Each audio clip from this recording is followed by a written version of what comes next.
مساء الخير متابعينا الكرام. اليوم رح نقدم وصفة كتير طيبة وصحية وفيها كتير مكملات غذائية بحبوها الكبار والصغار، اللي هي الأفوكادو والموز سموثي. ما تنسوا إذا عجبكم الفيديو تعملوا شير لايك سبسكرايب وتفعلوا جرس التنبيهات، واكتبوا لنا بليز تعليقاتكم تحت الفيديو شو حابين نقدم لكم للأيام الجاية. خلينا نروح نشوف.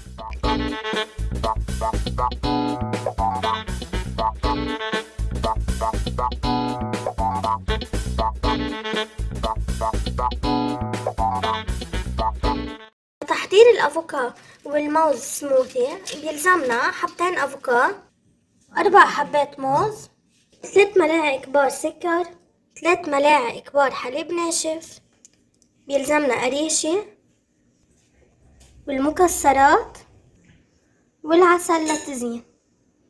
خلينا نروح نشوف كيف بنحضرها. طريقة تقشير الأفوكادو، أول شي رح أقصها على النصف الأفوكادو، ببرمها هيك برمة صغيرة. بعد ما قطعت على النص رح ارجع اجيب الملعقة واعملها هيك افصلها بين اللب والقشرة. بعد ما اخلص تقشيرها رح احطهم بالميكس بلندر. رح كرر عملية التقشير لخلص الحبة التانية من الافوكادو. هلا رح اقشر الموزة واقطع كل وحدة لاتنين.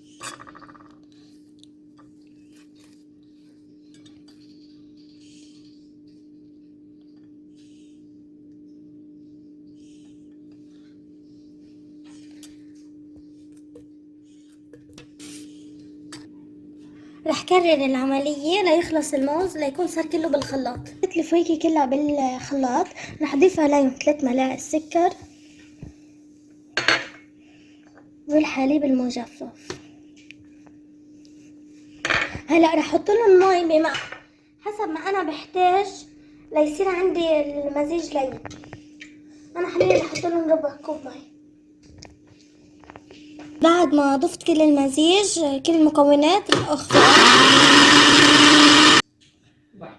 مثل ما شفتوا. رح اضيف عليهم مي لان ما انخلطوا معي، فرح اضيف وجهك المي.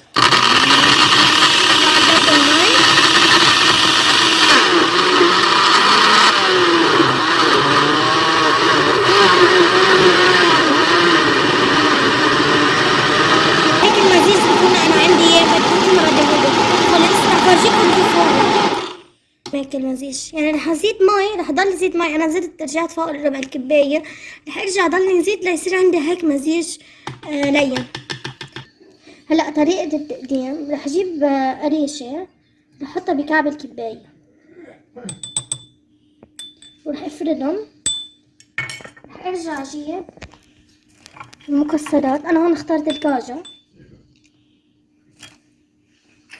رح ارجع اجيب العسل.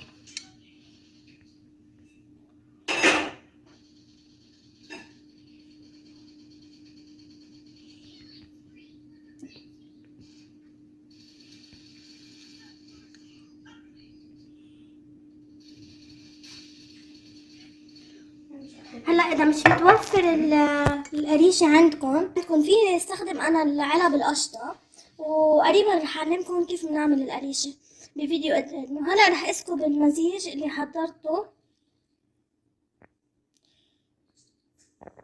وهيك بتكون كباية في احط ارجع من فوق حبتين كاجو وشوية عسل، وهيك بتكون كباية السموثي خلصت. صحة وهنا.